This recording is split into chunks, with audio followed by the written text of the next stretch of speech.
Bismillah. Assalamualaikum warahmatullahi wabarakatuh.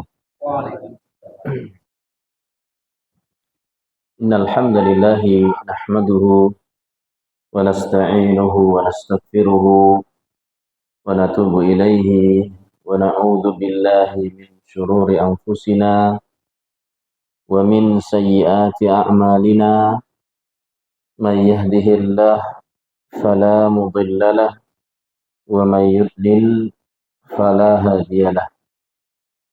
أشهد أن لا إله إلا الله وحده لا شريك له وأشهد أن محمدا عبده ورسوله صلى الله عليه وعلى آله وأصحابه ومن تبعهم بإحسان إلى يوم القيامة وبعد. Kaum muslimin muslimat para jamaah wonten ing Masjid Sabilur Rahman, jalannya Ar-Rahman, wonten ing dusun Kenayan nggih. Rahimani wa rahimakumullah. Alhamdulillah wonten ing dalu menika di malam hari ini kita dipertemukan oleh Allah. Maka yang pertama saya pribadi kula ngaturaken raos syukur dumateng Allah subhanahu wa ta'ala ingkang sampun memberikan taufik, hidayah, kesempatan dan kekuatan sehingga bisa mengikuti acara ini. Ingkang nomor kalih kula ngaturaken raos terima kasih bersyukur ugi dumateng seluruh jajaran takmir Masjid Sabilur Rahman ingkang sampun yang sudah berkenan untuk memberikan kesempatan kepada kami untuk bertemu dengan jamaah kaum muslimin muslimat di kesempatan malam hari ini. Jazakumullahu khairan. Pada kesempatan malam hari ini kita akan membicarakan satu judul. Judul yang ada itu berpacu dengan waktu. Basa Jawa ini apa? Oke. Yes. Ini tetap diambil. Enggak. Cekap. Enggak ngelit ya. Oh, yes. Oh, sampun cekap. Yes. Alhamdulillah. Berpacu dengan waktu. Niku basa Jawa ini napa? Balap, ngoyak waktu. Niku saged dioyok tenanan apa mboten? Waktu bisa dikejar. Napa jenengan niku mesti berjalan bersama dengan waktu. Nek waktu nentek nggih wonge entek. Ya mungkin maksudnya berpacu dengan waktu itu menggunakan waktu yang ada untuk mendapatkan hasil yang maksimal. Misal podo-podo sami-sami teng lebet teng jero masjid bar subuh dugi jam itu 6 mawon nggih, jam 6 nggih. Sami-sami teng lebet masjid saka bar subuh dugi jam 6. Sing siji bar salat niku ming tekluk maca ayat kursi mboten rampung-rampung. Pun nate napa dereng? Pun ibu dereng kerep. Berarti pengalaman bersama nih. Oke. pernah mengalami seperti itu. Yang satu begitu salam, tekluk-tekluk, karo ngantuk, ngerti-ngerti jam 6.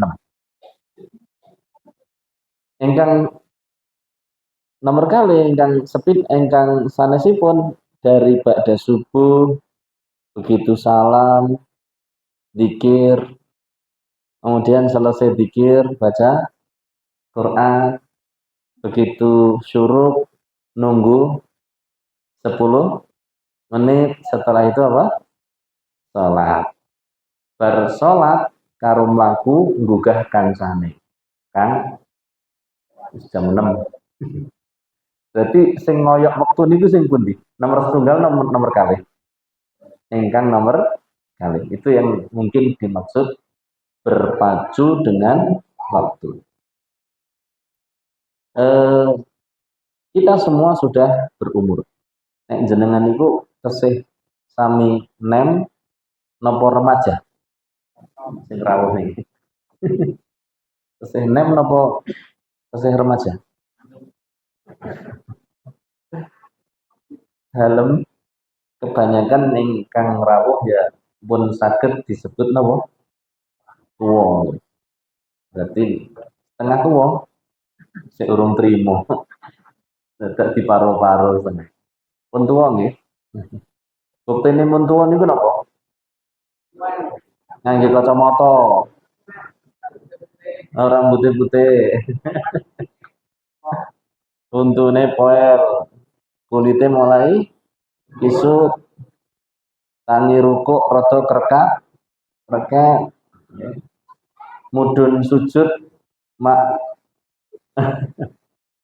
nggih ngoten niku. Le tasyahud awal karo tasyahud akhir pun boten bener. Miring-miringi kebangetan. Artinya posisi badan tidak ketika masih muda. Nek ciri apakah gini, orang tua itu keutamaan ataukah kekurangan? Dia itu kebaikan ataukah kekurangan? Tua ini. Fisik kurang. Artinya suatu saat ada seseorang ketemu dengan orang yang sudah tua sekali. Terus dia penasaran. Orangnya ini didekati. Orang tua tadi didekati. Menurut saya ini gini. Pak, ini ulama dulu. Atau kejadian di zaman dulu. Pak, bapak tua, nuwun sewu, ini pakai bahasa Arab. Tapi nek pun dipun ngendikaken wae nek mau bahasa Arab untuk radong. Sami kula nggih radong ku ngomongnya piye ngoten.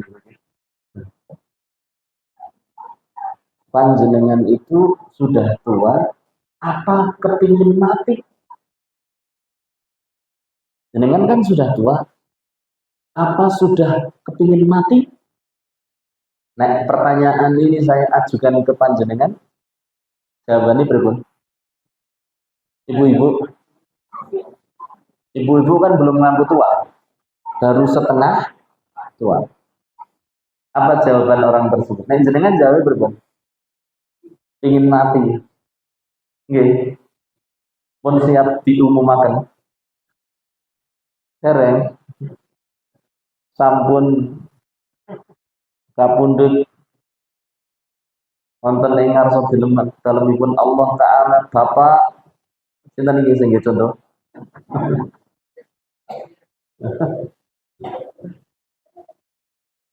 Rata-rata belum siap.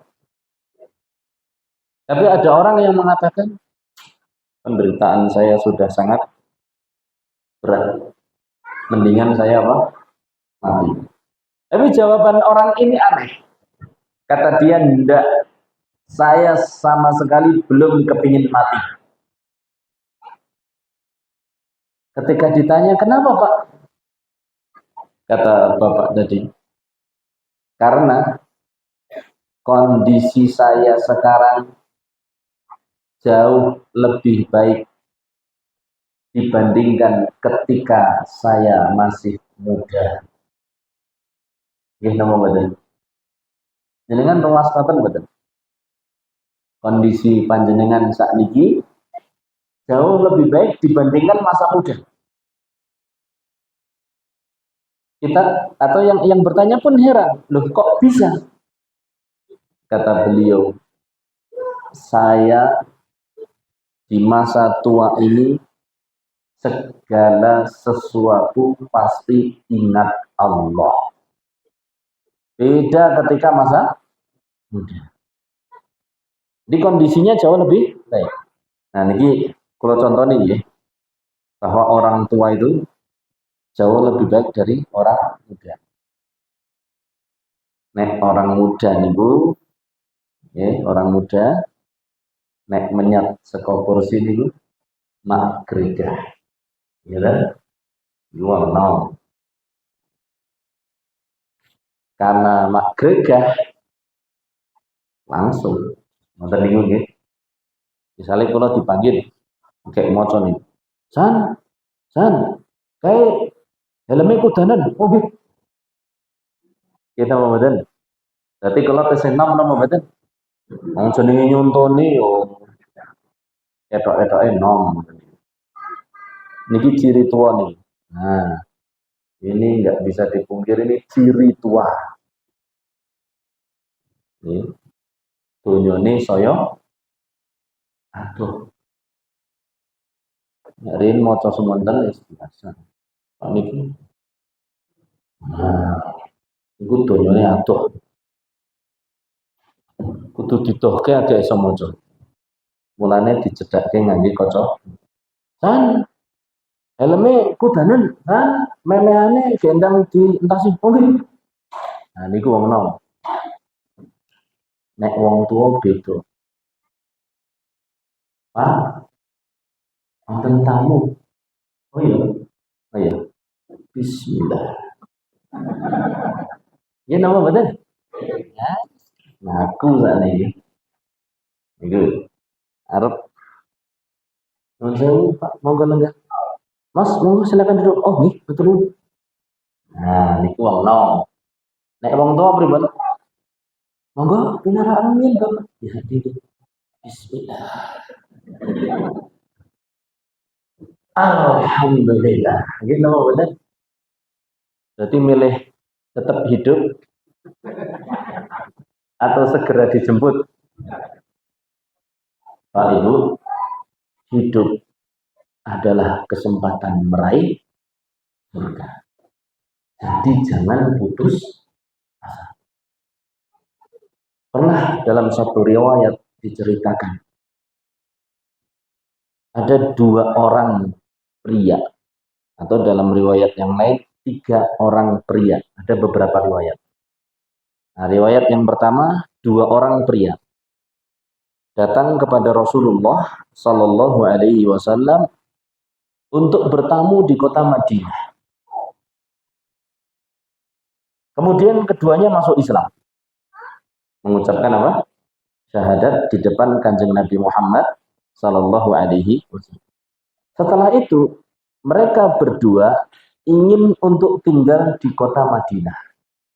Sementara Kanjeng Nabi Muhammad Shallallahu Alaihi Wasallam rumahnya terbatas.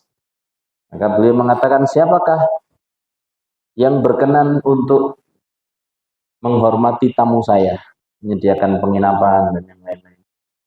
Maka Abu Thalhah, kalau tidak salah, Abu Thalhah mengatakan, saya ya Rasulullah. Maka keduanya pun nginep di mana?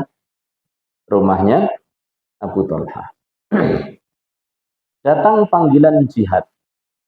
Rasul Shallallahu Alaihi Wasallam mengumumkan adanya jihad. Maka salah seorang dari kedua tamunya Abu Thalhah tadi ikut serta dalam jihad. Akhirnya apa? Setelah ikut serta, terbunuh di medan jihad, mati syahid, meninggal. Berarti tinggal berapa? 1. Setahun berlalu, orang yang kedua pun meninggal dunia, tapi di atas kasur. Sampai di sini kita pindah ke riwayat yang kedua. Ada 3 orang, sama kejadiannya, masuk Islam. Nabi Shallallahu Alaihi Wasallam menawarkan, ternyata yang punya kesiapan menyambut tamu Abu Tolhah. Jadi ada perbedaan riwayat. Tidak masalah insyaallah ta'ala. Ketiganya tinggal di kota Madinah. Datang panggilan jihad.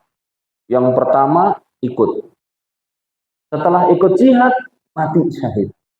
Tinggal berapa? 2. Tidak lama kemudian ada panggilan jihad lagi. Atas sematan Bapak Ibu. Kalau dihitung-hitung itu, jihadnya Kanjeng Nabi Muhammad Sallallahu Alaihi Wasallam dan peperangannya itu setiap 4 bulan sekali. 3 sampai 4 bulan sekali. Ya. Kalau kita, Masya Allah, Alhamdulillah, negara aman, Islam sudah tersebar. Jadi kadang 4 bulan ya tetap nggak ada panggilan jihad, 6 bulan gitu. Tapi kalau di zaman Nabi Muhammad SAW boleh di rata-rata itu jihadnya adalah 3 sampai 4 bulan sekali. Datang panggilan jihad yang keberapa? 2. Maka bangkit pula tamu yang nomor 2. Ikut jihad. Mati atau tidak mati? Mati syahid. Jadi yang nomor 2 mati syahid. Waktu berlalu, yang ketiga mati di atas kasur, alias tidak mati syahid. Setelah meninggal ketiga ini, Abu Tolhah mimpi. Di dalam mimpi, beliau melihat 3 orang tadi antri masuk surga. Siapa yang pertama kali masuk surga? Ternyata yang nomor 1 adalah yang pertama kali masuk surga, yang pertama kali dipanggil masuk surga adalah yang nomor pinten, Bu? Presa nama mboten niki? Ibu presa mboten niki? Pinten? 3, berarti masih muda. Masya Allah. Ternyata yang masuk pertama kali dipanggil namanya pertama kali nomor 3. Dan yang nomor 2 dipanggil adalah nomor 2. Dan yang terakhir dipanggil adalah yang nomor. Sehingga Abu Tolhah bangun dari mimpi pun heran. Di riwayat yang pertama diceritakan bahwa 2 orang tadi, 2 ya, riwayat pertama 2 orang ya. Yang riwayat kedua berapa? 3 orang. Di riwayat yang ada 2 orang tadi, orang yang pertama, orang kedua, dan Abu Tolhah ngantri. Ternyata yang dipanggil pertama kali yang nomor 2. Yang kedua nomor 1. Kemudian mereka berdua keluar di pintu dan mengatakan kepada Abu Tolhah, kamu kembali ke dunia. Kamu belum saatnya masuk surga. Kon mulih terus gerga, amin. Koyok jenengan mimpi untuk duit akeh banget, meh nompo nih. Nek ngelilir tok enak niki sing ngekek ini ku kondong ini lho. Iki duit arep tak kek ke kowe. Ning iki kur mimpi yo. Rasane pripun? Gelo banget. Bertani tenan jebul ngimpi. Nah, yang 3 ini nomor 1-nya adalah yang mati di atas kasur. Yang nomor 2 adalah yang mati syahid kedua. Yang nomor 3 yang mati syahid yang pertama. Abu Tolhah pun ceritakan mimpi ini. Ibaratnya mungkin viral ya. Sampailah mimpi ini disampaikan kepada Rasul Sallallahu Alaihi Wasallam. Ya Rasulullah, saya mimpi. Mimpi apa? Jadi Kanjeng Nabi itu biasa kalau ba'da subuh selesai ada kesempatan beliau bertanya, siapa yang tadi malam mimpi? Siapa yang tadi malam mimpi? Nanti kalau mimpinya itu mimpi yang benar-benar baik, nanti ditakwil, ditafsir oleh beliau Sallallahu Alaihi Wasallam. Tapi kalau mimpinya cuma bunga tidur, ya enggak ditafsir. Pak Ustaz, saya mimpi apa? Makan bakso. Alah, paling kepingin bakso. Seperti itu. Nah, Abu Talhah menyampaikan mimpi ini pada Rasulullah. Ya Rasulullah Sallallahu Alaihi Wasallam, saya mimpi. Apa mimpimu? 3 tamu saya ya Rasulullah. Mereka masuk surga. Tapi saya heran. Apa yang kau herankan? Pertama kali yang masuk surga justru yang mati di atas kasur. Dan yang nomor 2, yang syahid nomor 2. Sementara yang terakhir adalah orang yang pertama kali mati. Apa kata Rasul Sallallahu Alaihi Wasallam? Ya Abu Talha, apa yang membuat kamu heran? Orang itu kalau hidup di dalam agama Islam, dia itu bertasbih. Atau bahasanya begini, ya Abu Talha, bukankah orang yang ketiga itu dipanjangkan usianya di dalam Islam? Dia bisa bertasbih, bisa bertahlil, bisa bertahmid, bisa bertakbir, subhanallah, walhamdulillah, wa la ilaha illallah, Allahu akbar. Di dalam riwayat yang pertama dikatakan, ya Abu Talha, bukankah orang yang mati di atas kasur, yang mati belakangan itu, dia ketemu dengan Ramadan, dia bisa puasa Ramadan, sehingga amalannya bisa mengungguli orang yang meninggal syahid. Nah, dari sini diambil kesimpulan bahwa usia panjang itu karunia, nikmat. Sayangnya tidak setiap orang yang mendapat nikmat bisa menggunakan nikmat tersebut. Ada orang semakin tua soyon dadi napa nih? Le kurang ajar, le ra gelem salat. Semakin dadi le nguji jimat, wis ra gelem salat, ngengu jimat, malah dodolan jimat, tur yo siang. Ada orang-orang semacam itu. Naudzubillah nih. Contohnya siapa? Fir'aun. Fir'aun itu usianya ditambah oleh Allah, tapi malah semakin durhaka kepada Allah. Contohnya lagi siapa? Qarun. Contohnya lagi siapa? Namrud. Contohnya lagi siapa? Dan lain. Banyak orang yang usianya dipanjangkan, tapi semakin panjang dalam kemaksiatan. Tapi ada orang yang usianya semakin panjang, soyon dadi nopo nih?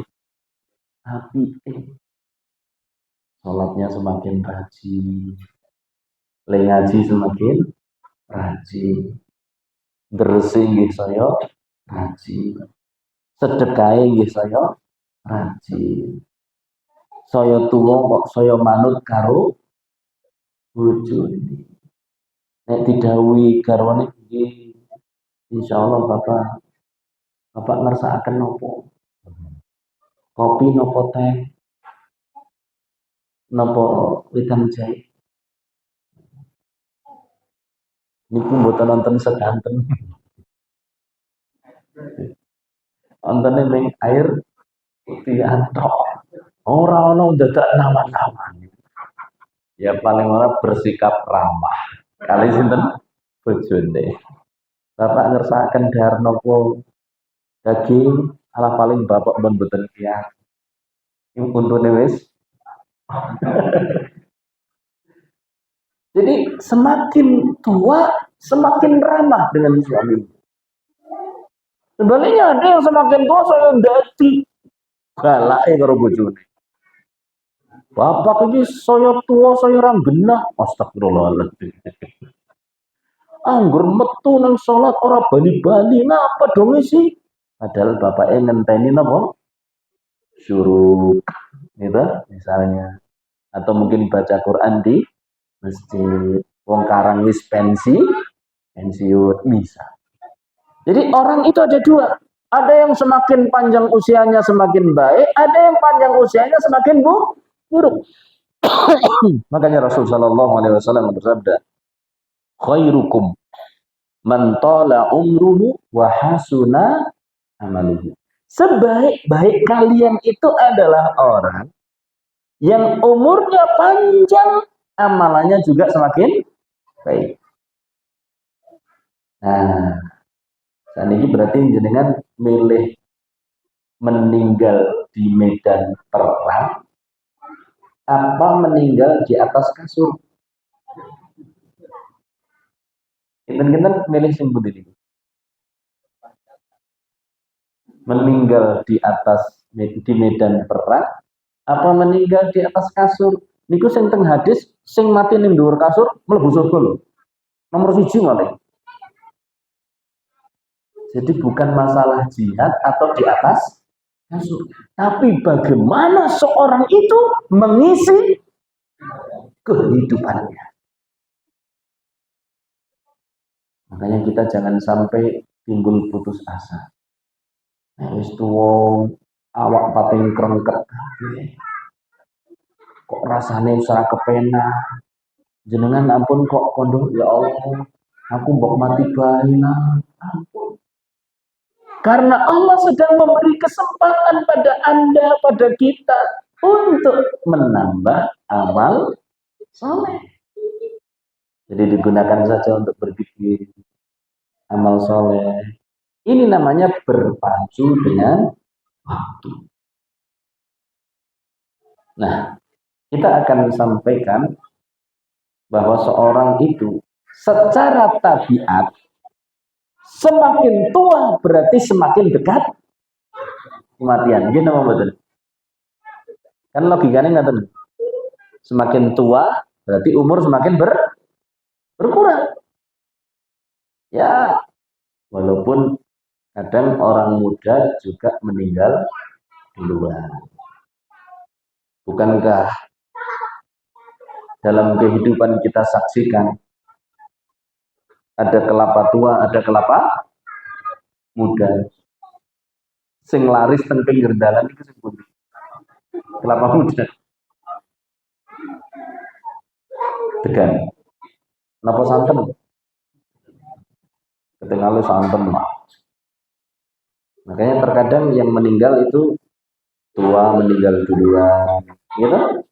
Nanti yang muda belakangan. Terkadang yang muda belakangan, yang tua duluan. Gitu betul. Ya. Jadi terkadang yang tua duluan, yang muda belakangan. Terkadang yang muda belakangan, yang tua duluan. Ngaten bapak-bapak, ibu setuju? Padha mawon mboten Ibu. Kadang muda meninggal, kadang tua meninggal dulu. Kita nggak tahu kapan akan meninggal. Tapi yang jelas, orang yang tua secara tabiat itu lebih mendekati kematian karena usia di dunianya sudah berkurang.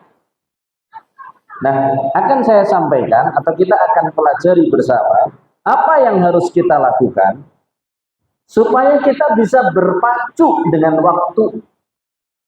Supaya kita ini bisa mengisi waktu. Mudah-mudahan Allah berkahi kita semuanya, Allahumma. Suatu saat kita bertolak dari akar kisah tentang seseorang yang bertemu dengan seorang ulama. Ulamanya bernama Al-Fudail bin Iyad. Siapa? Al-Fudail bin Iyad. Suatu saat orang itu bertemu dengan Fudail bin Iyad. Ditanya oleh Fudail bin Iyad, "Kam umruka?" Apa itu bahasa Arab? Kam umruka? Napa artosipun? Masya Allah, pun rampung pengajian. Terus ngerti artinya. Kam umruka? Artinya, berapa umurmu? Kata si orang tadi, situna sana. Umurku 60 tahun. Berapa umurnya? 60 tahun. Engkang rawuh wonten ingkang yusanipun swidak. Kata langkung. Banyak yang lebih, masya Allah. Alhamdulillah. Berarti pas pun ibu. Kanjeng Nabi ngendika akmaru ummati ma baina sitin wa sab'in. Tinggi-tingginya umur umatku ya antara 60 sampai 70. Sedikit yang melampaui itu. Ada yang 70? 71 wonten? Berarti itu yang termasuk yang jarang.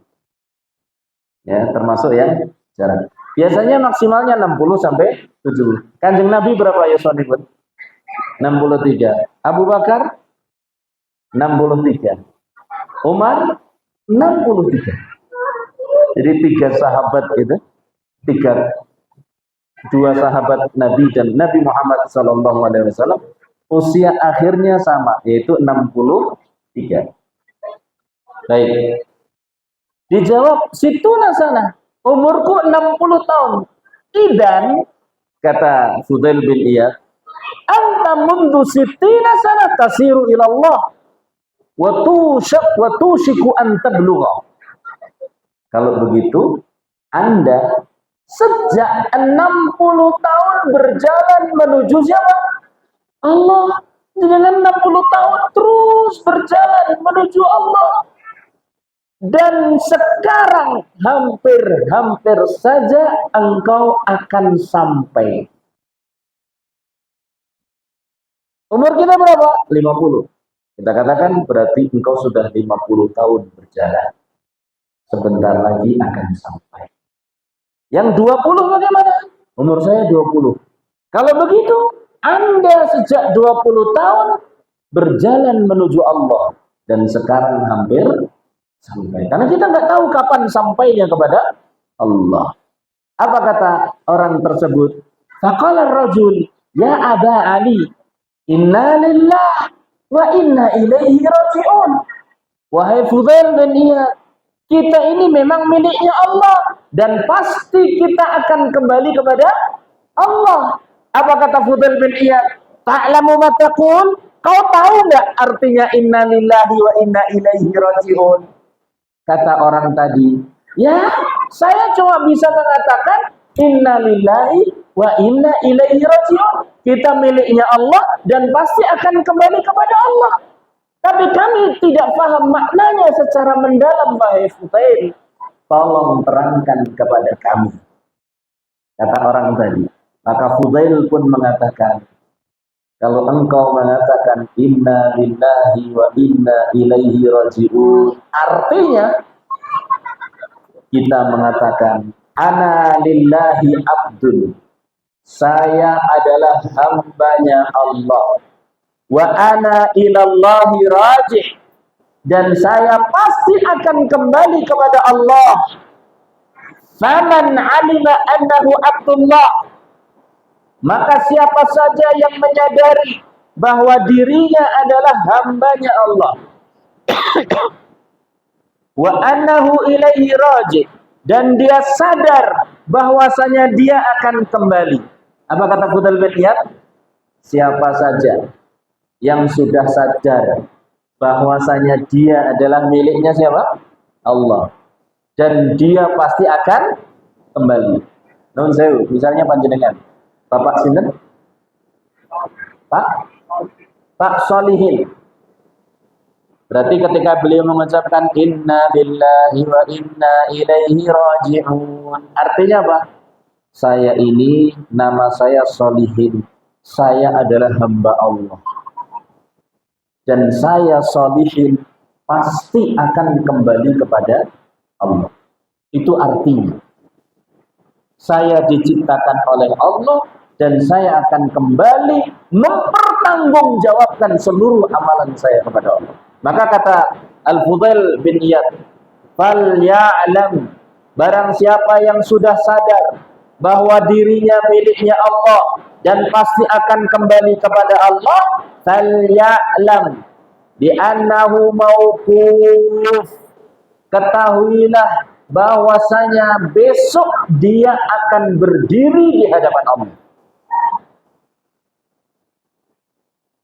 Wa man alima annahu mauquf, dan siapa saja yang sudah sadar bahwa dirinya akan berdiri di hadapan Allah, falya'lam bi annahu mas'ul, maka sadarilah bahwa dirinya pasti akan ditanya oleh Allah.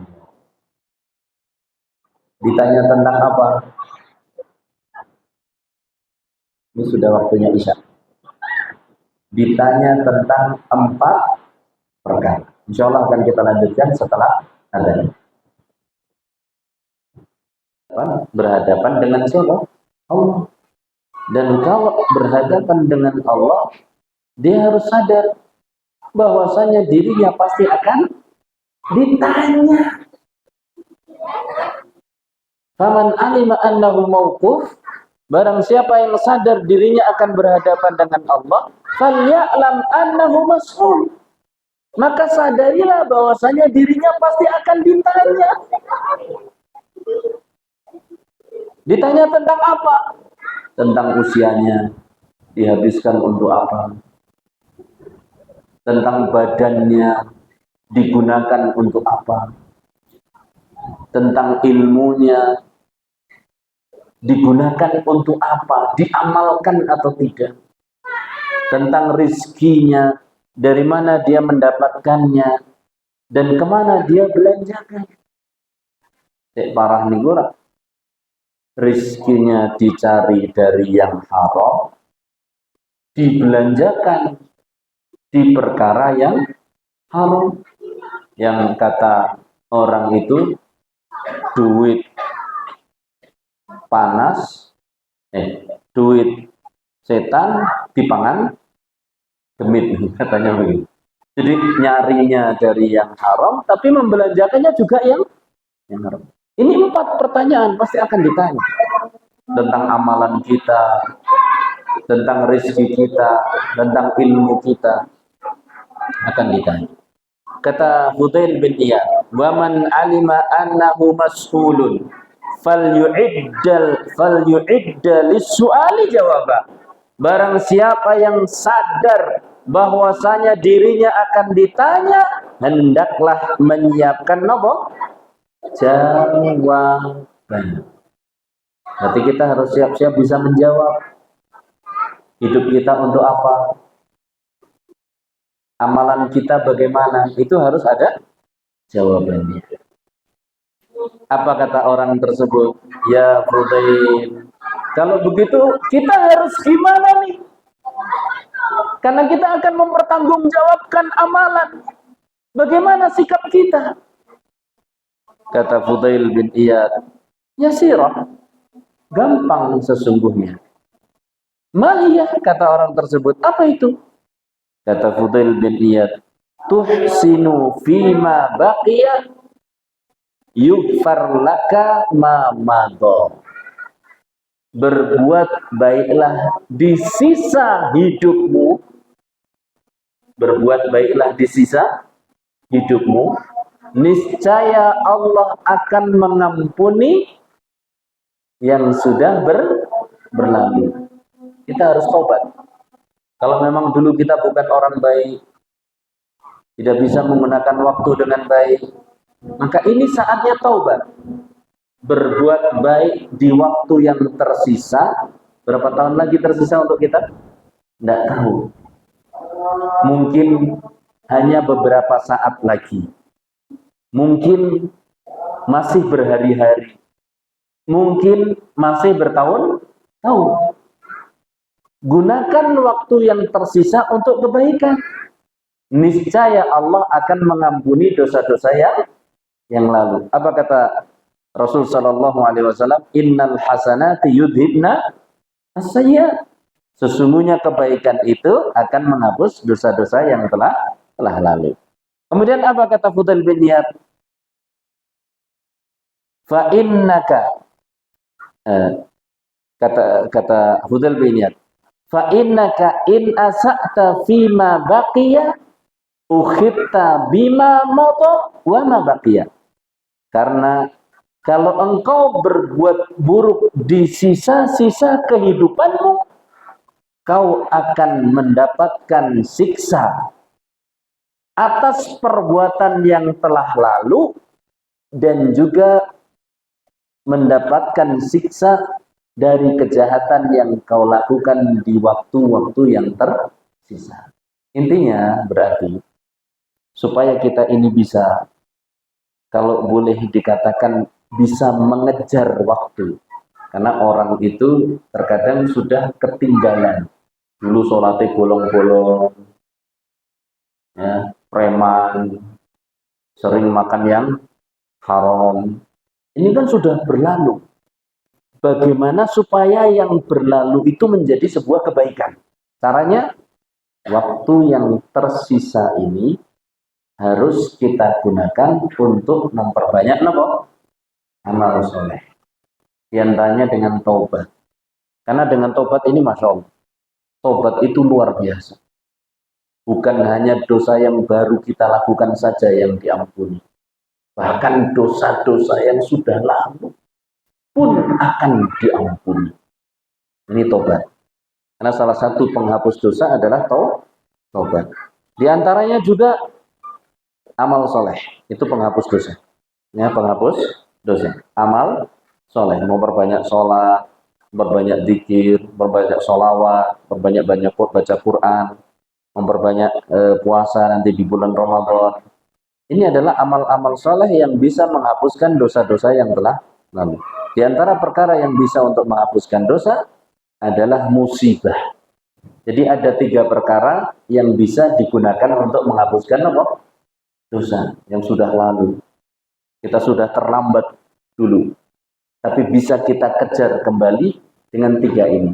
Satu taubat, yang kedua amal soleh, yang ketiga musibah. Maksudnya kita bersabar terhadap setiap musibah yang menimpa kita. Badan semakin tua, musibah nama badan. Jalannya semakin pelan, musibah atau enggak? Sabar.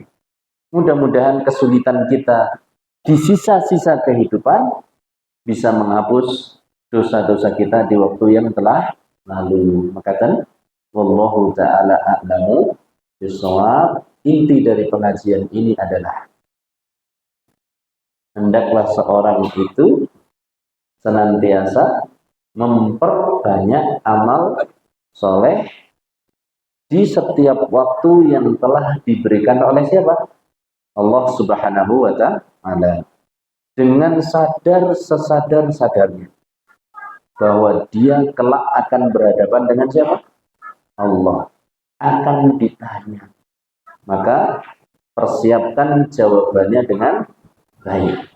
Kita akan ditanya tentang usia kita, kita akan ditanya tentang badan kita akan ditanya tentang rezeki kita akan ditanya tentang ilmu kita. Demikian yang bisa saya sampaikan. Mudah-mudahan yang sedikit ini bermanfaat. Wassallallahu ala nabiyyina Muhammad walhamdulillahi rabbil alamin.